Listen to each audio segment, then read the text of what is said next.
Sorry, it's taking a bit of time to download on my end.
Hi, good morning everyone, or good afternoon to Smita.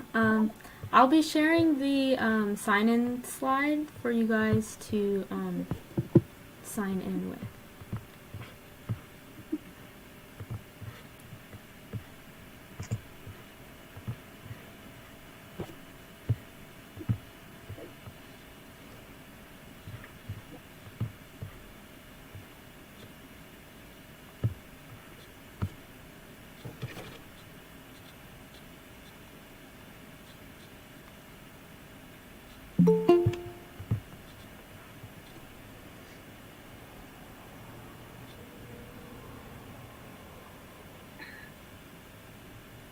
What's the sweet point?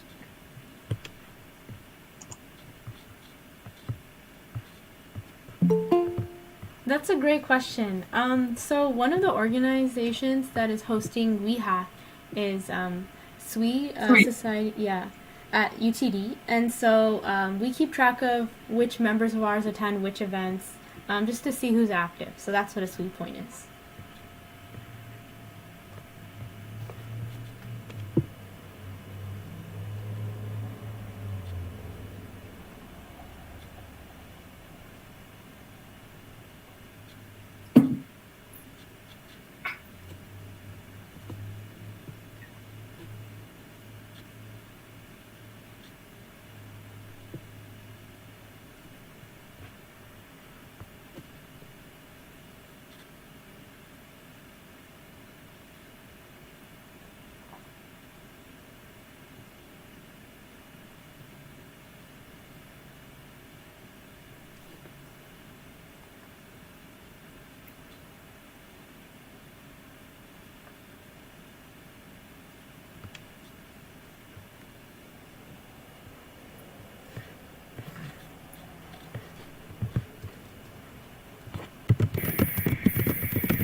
It disappeared.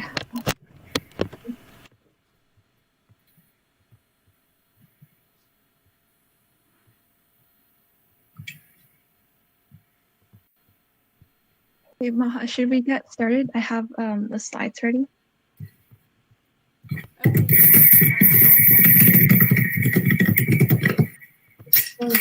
It disappeared.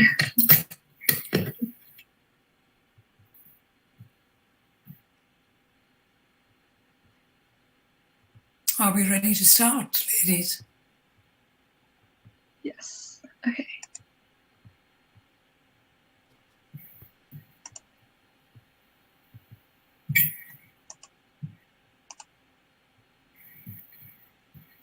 Okay, Maha, should we get started? I have the slides ready.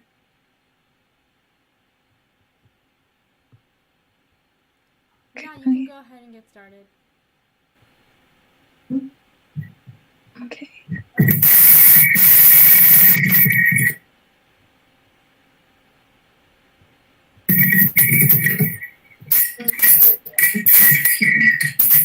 Okay.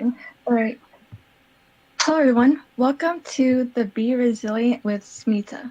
Smita Tharoor. Smita is the founder of Tharoor Associates, a training, coaching, and organizational development company that understands the importance of unconscious bias. She's going to be speaking with us about how to be the best versions of ourselves. Thank you to Smita for this workshop. Know that you are being recorded and this workshop will be available on the WEHack YouTube.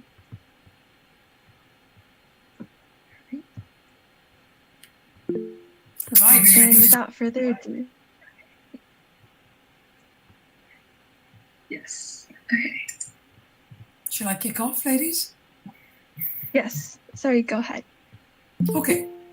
Thank you. Thank you, Lan and Ma, for inviting me to be a speaker at your event. Should we get started? I have the slides ready. Pardon me? Is that on my end? Let me turn off my mic. Okay.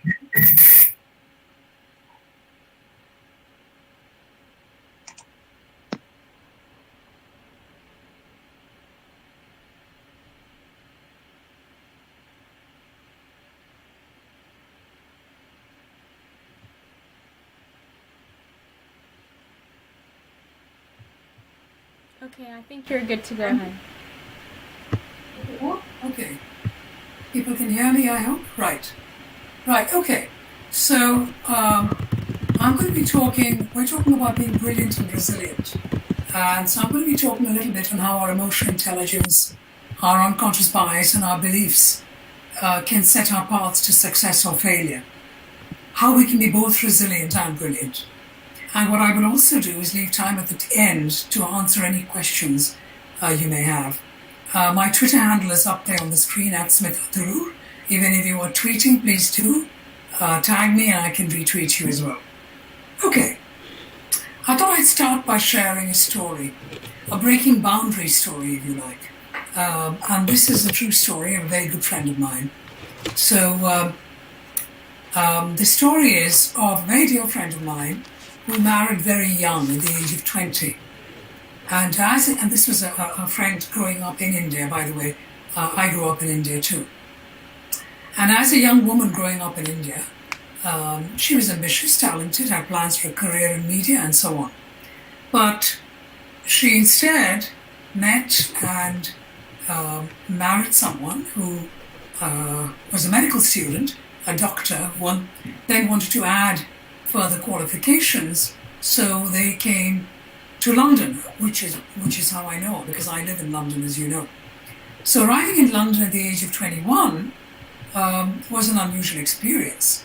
It was unusual only because she didn't have any culture shock, because English was her first language, but she knew no one, and because she had no immediate family in the country, and she was getting to know people. She very soon started to work she had finished her undergrad in India and she wanted to do a postgrad, but instead of doing that, she went down the path of working. And very soon after that, children came. and they had 2 children, age 7 and 5. And then she discovered that entirely unplanned, she was expecting her 3rd child. And at that time, her husband said to her that he was leaving her. Now think about this. Young woman, foreign country, 2 children, about to have a 3rd child, and is going to be a single mother of 3 kids. Now, she could have quite easily had an abortion. She had friends that had so, but she respected the choice that people had and that women had for their own bodies, but chose to keep the baby, even though she knew that her marriage was over. Her husband did move out and left her literally and metaphorically holding the baby. She was a single mother of 3 boys, aged 9, 7, and 15 months. Sink or swim were her 2 choices. And I know you're all young, you're all students, but many of you are probably similar age, except you have chosen to get married at the age of 20 and then have children very soon after. But that's what she did. So, sink or swim were her 2 choices. As she had the responsibility of 3 children, she decided that she needed to learn to swim. She needed to both be brilliant and to be resilient. Wasn't easy, but she says that looking back, she didn't think she had a choice. It had to be a survival game, a story. There were many occasions she thought she was drowning, but her instincts and her emotional resilience kept her afloat. Today, this is many, many, many years later, those children are in their 20s. And she is, of course, an ace, in inverted commas, swimmer. Remarried, successful career, and loving family. Can I show the next slide, please? So, it's me. It's my story. But I didn't think you would hear it if I said it was me, because you'd be thinking about me.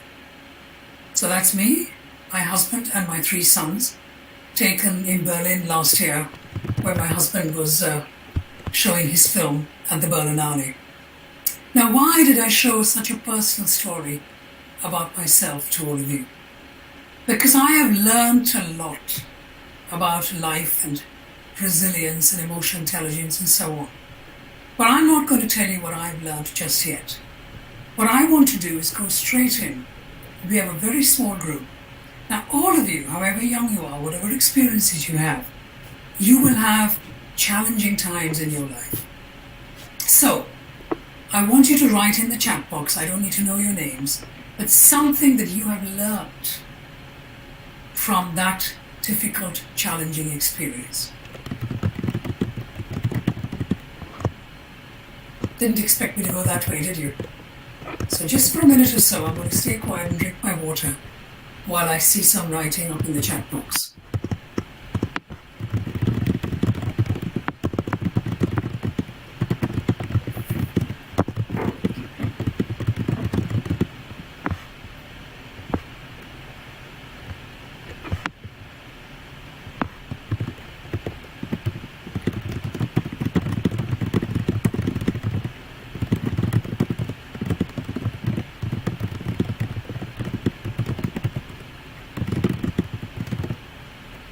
Thank you. So someone has written that they have, I'm not going to name names, it isn't about the people, it's about the comment, that you have the power to shape and change my life whenever and however I want. Now imagine that. Imagine what that means to us as human beings. That I have learned to shape and I can manage whatever I want whenever I want. Think of the power of what that means to any one of us. And someone else says that I've learned to let go of things. Sometimes people leave, and that's okay to let go. And in fact, in relation to that, I remember reading somewhere that people come into our lives for a season or a reason. I'm sure you've read that phrase somewhere too. And what does that mean? And someone else has said, I moved to the US when I was 19, all alone. It's been a journey of ups and downs, but what have I learned is that we are create our own destiny and we have the power to create a new family for ourselves. Because it's lonely, right? You're out there entirely on your own in a foreign country. Yes, you speak the language. But so what? Who do you know? What's that about? How do you manage? So why did I share such an important, personal, private story? Because if you don't share your own personal, private stories, you don't show your own vulnerability as a human being, then it's very difficult for others to connect with you. If you want to be more emotionally resilient, you want to grow as a human being, you want to learn to be a better leader, a better manager, because all that awaits you. You're still university students at the moment. Then how are you going to manage that if you are not going to be honest with yourselves and actually learn to be better leaders? And let me share a couple more stories, not just mine. I thought I'd kind of throw that at you and start with my own story. But let me share some other stories, all entirely true stories. So I remember being in Philadelphia speaking at a conference for SWE, in fact, Society of Women Engineers. And it was their annual conference. And I remember a woman coming up and speaking to me after that. So a woman, an engineer, and she said to me, she was of Italian origin, and when she was growing up, she grew up in what's called an extended family. In other words, a family that has parents, grandparents, uncles, aunts, everybody under one roof. And I'm guessing her age, because obviously I don't know her age, but I would guess she's probably in her mid-30s. And I remember her saying to me that when she was growing up, she found that the male family had power of communication, and the women weren't really allowed a voice in terms of communicating and having an opinion, in exchanging ideas, and so on. So after my talk, she came up to me and she said, I've just realized something. I've just realized that when I'm at meetings at work, I often have something to say, but I never say anything. And I never say anything because I think I can't. I've had it so deeply embedded in my unconscious that it doesn't occur to me that I can actually speak up. And I realize that I must now unpick that and start thinking differently about how I address people, how I communicate with people. Because her life experience went down a certain path. So you heard about my life experience. Obviously, I'm not going to ask you for your own personal stories, but equally, if I were to, you have to ask yourselves, what kind of path did your life experience take you? You might only be 20 or 25 or 22, but what kind of life experiences have you had that make you behave in a certain way, status quo? Well, let me tell you another story, a story in London. A black woman, born and brought up in London, had a big scar on her face. And because she's black, every time somebody met her, they said to her, "Oh, have you been in a fight?" That's not what happened. She was in a very serious accident as a child, which then left a scar on her face. But it was about this idea of stereotyping somebody just based on the color of their skin and telling them and looking at them and making assumptions. So you look at somebody and you make an assumption of what they should behave like. How do you then overcome that idea? How do you overcome that thought and idea and feeling and emotion and try and think differently? That's what I'm asking you to think. But I can tell you another story, which was again also in the UK, in London. South Asian woman, Muslim woman, who covered her hair, who wore a hijab. And she was invited for an interview. And she was telling me that she was thinking long and hard, should I wear my hijab when I go for the interview? Because if I do cover my hair and go for an interview, will people look at me and make assumptions based on the way I look? Well, she thought long and hard and she decided, no, I'm going to keep it on. And I kept the hijab on and I got the interview. She got the job. So what did she choose to do? She chose to maintain her own identity. Because to her, and the way she practices her religion, it was very important that she wore a hijab. It may not be a big thing for some people, but to her it was a very important aspect. And she got the job. So here are so many, three different examples. And my example, mine was the big one maybe, but they're all big ones. Because your stories mean something to you. So how are you going to manage learning to be emotionally resilient if you don't start reflecting and thinking about how you manage this? Let's just look at the next slide. Now this is really interesting. So I just found this graph and I thought this would be interesting to you. People, men, women, were asked, not just women, were asked in all these countries, the role of women in society is to be good mothers and wives. Do you agree? Do you not agree? Guess what? 41% of people in the US believed the role of women in society is to be good mothers and wives. What does that say to you? Here you are, all women, all wanting to change the world, to become emotionally resilient and brilliant, to have high-achieving careers. Perhaps you will all, some of you, as one of you said, arrived at the age of 19 in America. Perhaps you're not American citizens. Perhaps you are. How will you manage if 41% of the people in the country that you're living in have an expectation that your role is to be a good mother and a wife? How are you then going to be resilient? How are then you going to be managing to be resilient and brilliant? I don't know whether you remember PepsiCo, the company.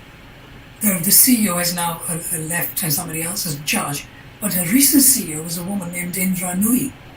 And I remember her saying, "We pretend we have it all." This is a quote.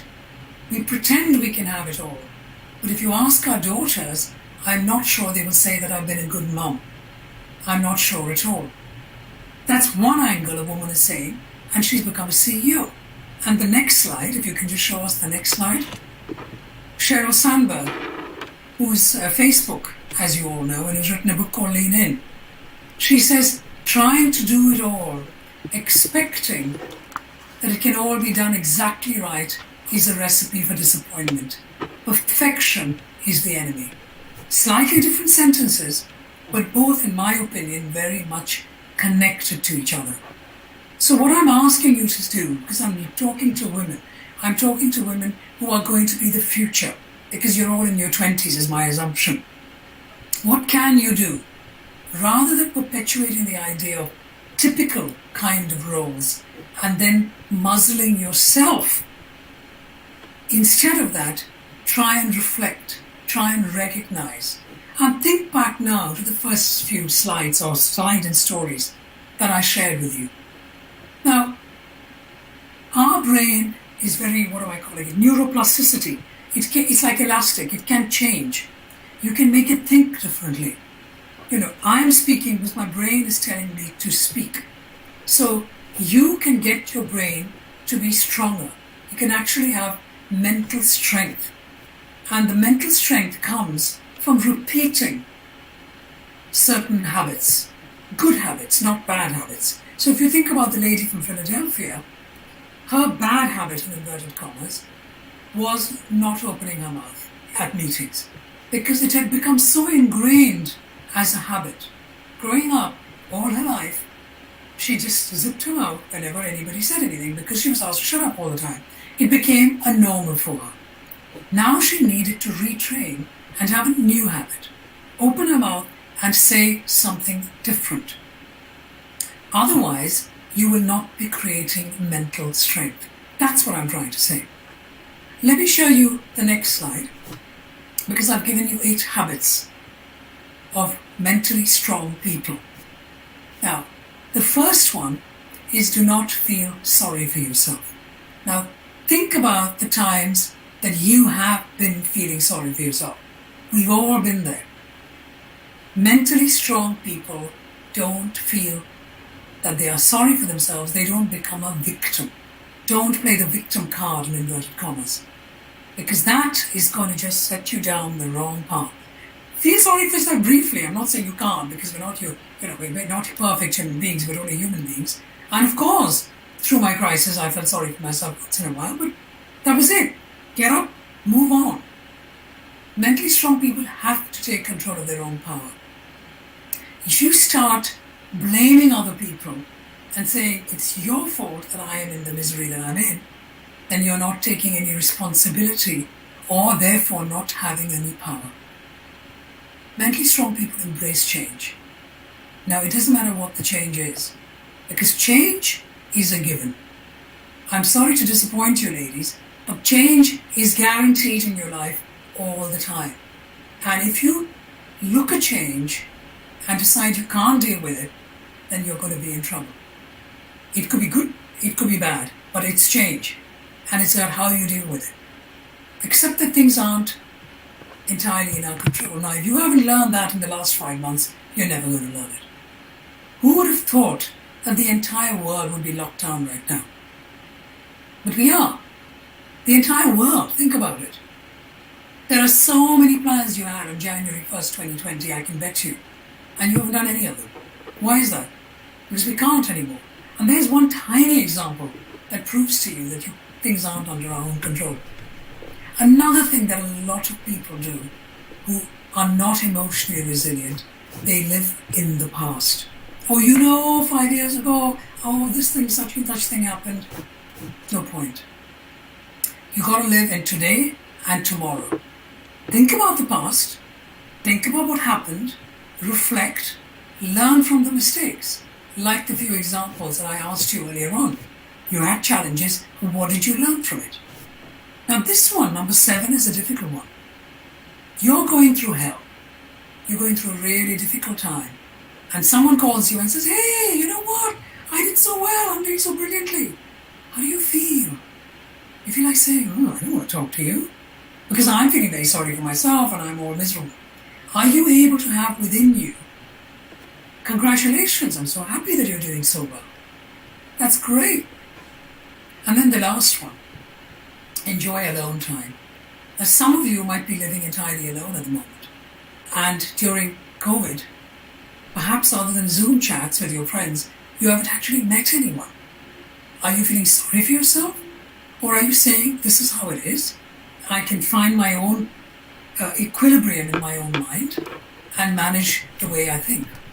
So these are just 8 little simple points for you to think about in terms of what you can do to manage your own emotional strength. Because these are habits of resilient people. You can't be resilient if you don't do these things. And there are many more, but I wanted to make it simple. So I'm going to open the floor to questions in just a minute, but I'm going to end by reading out a poem which I really love. Let me just find the poem. It's by a Sufi poet called Rumi. And if you don't know of him, please do find out more about him. And the reason why I'm reading this poem by him rather than a modern poem is because he wrote this in the 12th century. So that's a long time ago. And yet, this poem is relevant to all of us, man or woman, even today.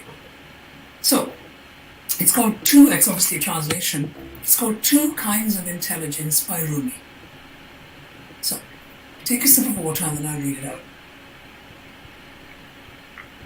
There are 2 kinds of intelligence, one acquired as a child in school, memorizes facts and concepts from books and from what the teacher says, collecting information from the traditional sciences as well as from the new sciences. With such intelligence, you rise up in the world. You get ranked ahead or behind others in regard to your competence and retaining information. You stroll with this intelligence in and out of fields of knowledge, getting always more marks on your preserving tablets. There is another kind of tablet, one already completed and preserved inside you, a spring overflowing its spring box, a freshness in the center of the chest. This other intelligence does not turn yellow or stagnate. It's fluid, and it doesn't move from outside to inside through conduits of plumbing learning. The second knowing is a fountainhead from within you moving out. Last slide, please.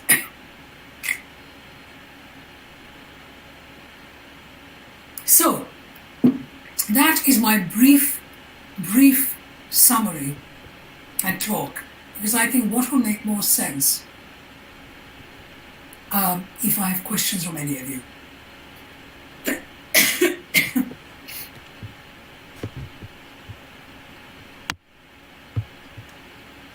I have a question. So if you do have someone in your life who does live in the past a lot, and you've had to deal with it for a while and you don't really know how to help them move forward, how would you suggest kind of going about like helping them? The problem is, you can't change other people. You can only change yourself. And it's extremely hard work. But every time somebody starts talking about the past, about negativity in the past, you have to work very hard in changing this subject and talking about positive things in the present or in the past, because that person might want to be stuck in the past. So for every negative in the past, think of a positive in the past to match it. Because obviously we all have good and bad in our lives. If you can't, because you haven't experienced the same past as they have, it could be your grandmother, for example. So obviously her childhood, you don't know. She only knows what she's telling you. Then obviously you can't say, oh, but I know da-da-da, because you don't know. So it depends on the age group of the person who's talking about living in the past. I would then suggest that you just change the subject. You keep, but cleverly. It's about, and I don't mean it rudely, but you have to manipulate the conversation in such a way that people start thinking differently. You can't say, oh, stop, Gran. Stop talking in the past all the time. It's so boring. It's so negative. Because guess what? It's not going to work. They're not going to listen, and they're not going to do a thing. There's absolutely no point doing that. It's not going to work. But what can work, and it's extremely hard work on your part, is to keep changing the subject. Have the presence of mind not to be taken down that rabbit hole, and to be able to say something different or positive. Okay, that makes sense. Thank you. I have a quick question. Oh, I saw that we have one in the chat. I can take that first. What do you do when someone in your own immediate family keeps bringing you down, either intentionally or unintentionally? Well, the Philadelphia person is the exact example of that. Because certainly unintentionally, there was a patriarchal environment in that home. The women had a certain way of living and working, and the women were like so. I'm sure they loved them, but that's just how it was. Now that's a really tough one, because it is about belief in yourself, despite the fact that the people closest to you, who love you, who genuinely do love you, do not have that same belief in you that you have in yourself. That's really, really hard. Again, it's about gently communicating with your immediate family that, you know what, I don't know whether you realize that when you're saying that, it's actually putting me down. Because sometimes, if it's intentional, that's something else. That's kind of me. But if it's unintentional, they don't realize that they've upset you. They don't realize that they've offended you or really stabbed you or hurt you. They don't realize how they sound. How are they going to know unless somebody tells them? But if you tell them angrily, and you say, come on, that's really mean of you, they're going to get on the defensive. You know what it feels like when somebody's mean to you or is aggressive to you. So it's about being gentle with them and saying, hi, brother, sister, mother, brother, whoever it might be. You know, I don't know whether you realize, but when you said that, I was quite upset, but I'm going to laugh about it because I know you didn't mean it. That's it, and then smile. Or you can give them a hug. And then they might go away and say, oops, did I upset her? Should I be thinking differently? Again, none of these things are easy, but you can do it. It's about working at it. What's the other question? Yes. So I know you mentioned earlier that one of the steps you suggested was being comfortable or having some alone time with, in light of the pandemic, I've had lots of alone time. And I suppose one of the things I've been struggling with is sort of finding a balance to being comfortable just being by myself, because usually during the school year, friends are around, I visit family a lot, but now I'm trying to be safe and sort of isolate myself. And virtual events are still happening, but fact remains that I'm here in this room by myself. So would you have any suggestions to how you can get to the stage where you're comfortable by yourself and you're okay with having alone time? Every answer, unfortunately, I start by saying it's a tough one, because it is. Because, the thing is, as I mentioned to you, we have neuroplasticity in our brain, and we can genuinely keep working at thinking differently. So the alone time, or being alone, is a lot about what I call self-management. I don't know if any of you have read this book by Daniel Goleman, which was written probably when you were born or just before you were born, 1995, actually I've forgotten, anyway, in the mid-90s. And it's a book simply called Emotional Intelligence. And he says, in fact, you can also Google, he's very much around and still talks. You can Google YouTube videos on emotional intelligence by Daniel Goleman. So he talks about 4 domains of emotional intelligence. Often when you're thinking about emotional intelligence, the first thing that most of us would say is empathy, which means how do we show and connect to other human beings. But the first 2 most important things of emotional intelligence is self-awareness and self-management. And then the next 2 are self-motivation, and 3 actually, which are about us. And the 4th is empathy. So self-awareness, self-management, and self-motivation. In other words, me, myself, and I. Me, myself, and I are the first things that we have to focus on in terms of managing our emotional intelligence. So, you're saying I'm entirely alone, obviously, because it's COVID and we can't go anywhere. And how do I become more emotionally resilient, comfortable with my own skin, and happy in where I am as a human being? I'm going to go with the self-management bit just very briefly because I know there are more questions to ask, and this is a whole big chunk to talk about, which I don't have the time to talk about. Self-management is essentially self-talk. What comes into your head? What language comes into your head? And you literally have to change the language. So for example, you wake up in the morning and say, oh, for God's sake, I'm alone again today. I'm just so fed up with it. You think it. And I can bet you we've all thought that if you're living entirely alone. As soon as you've thought that, and you can say it out loud because nobody's watching you, you say, actually, no, I don't mean that. And you can say it out loud and you can look at yourself in the mirror and say, no, it's fine. Yes, I'm alone, but it's only temporary. Pandemic's not going to be forever. And I'm going to enjoy stuff that I need to do. I'm going to become more physically fit. I'm going to learn to cook, find whatever you like to do. And articulate that. Say it out loud. And it sounds really cheesy, but look at the mirror if you want to. You're alone. You've got to try anything that makes you feel better in your skin, makes you feel comfortable. But you've got to keep working it. Because again, as I mentioned earlier, you will go down that rabbit hole if you allow yourself to. It's very easy, especially during the pandemic.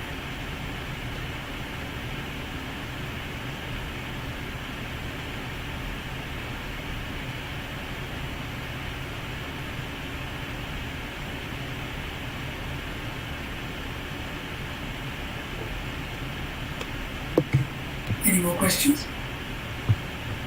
I think there's one more question in the chat.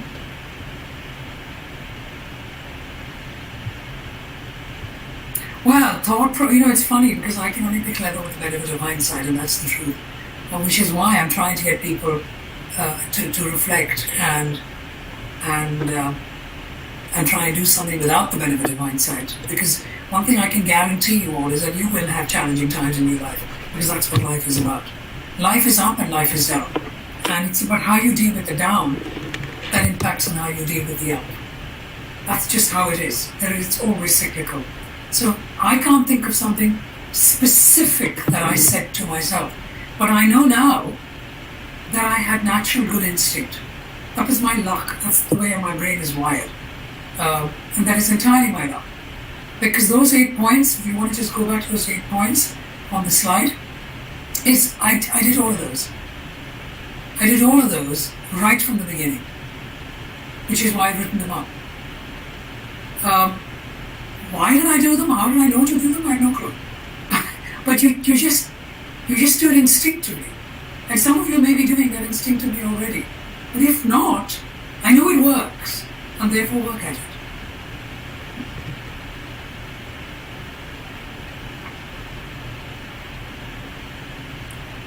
I mean, see that the emotional intelligence is such a nice, easy one because it teaches you just really simply. The question, in case you haven't read the chat, is a favorite book about resilience. And resilience comes from emotional intelligence. So you can't be emotionally resilient if you are not emotionally intelligent. You've got to have both. They're tied together. So your emotional intelligence will increase alongside your emotional resilience. And therefore, that very simple book by Daniel Goleman, where he literally just talks about the four domains, and then the fifth one is about building relationships of emotional intelligence. Think about that. Or just think about, when I'm thinking about books, what about Blink by Malcolm Gladwell? Which is a very clever book where he talks about how you blink and you're reacting to a situation. Are you able to think differently? Or what's the other guy's name? Daniel Kahneman, who wrote about thinking fast and slow. And that's a great book because he's talking about how our brains are wired, about how we think fast and how we think slow. Now, you're thinking fast is when you might feel sorry for yourself and you're angry and all of that. Whereas if you slowed your brain down and you thought slow, you would be able to think slightly differently. I also have a podcast. So if you Google my name and you Google stories of unconscious bias, you will find that I've got 13 interviews that I've got out there already, where I've interviewed people who've had unusual lives in different ways, and they talk about how they manage their lives, their emotional resilience. For example, there was one gentleman I interviewed who lost 3 limbs in a mine in Afghanistan. He has 1 limb today. How does he get up in the morning and go to sleep at night? If he doesn't do these 8 things, he wouldn't manage. And how does he manage every day? So, hear some of these podcasts, because these are all real life people, and it might be easier than reading books. It's up to you.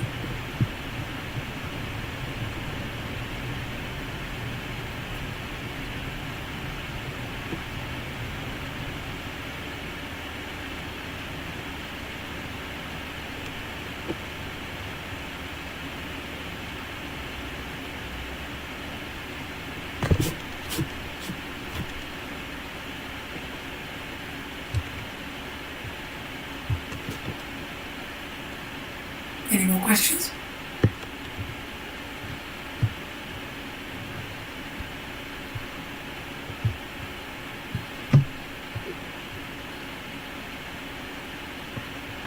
If no one has any more questions, then I just want to say thank you to Smita for hosting this workshop with us. It was very insightful, and make sure you guys sign in if you haven't, and thank you so much. Oh, better. And all the best, lady. Thank you.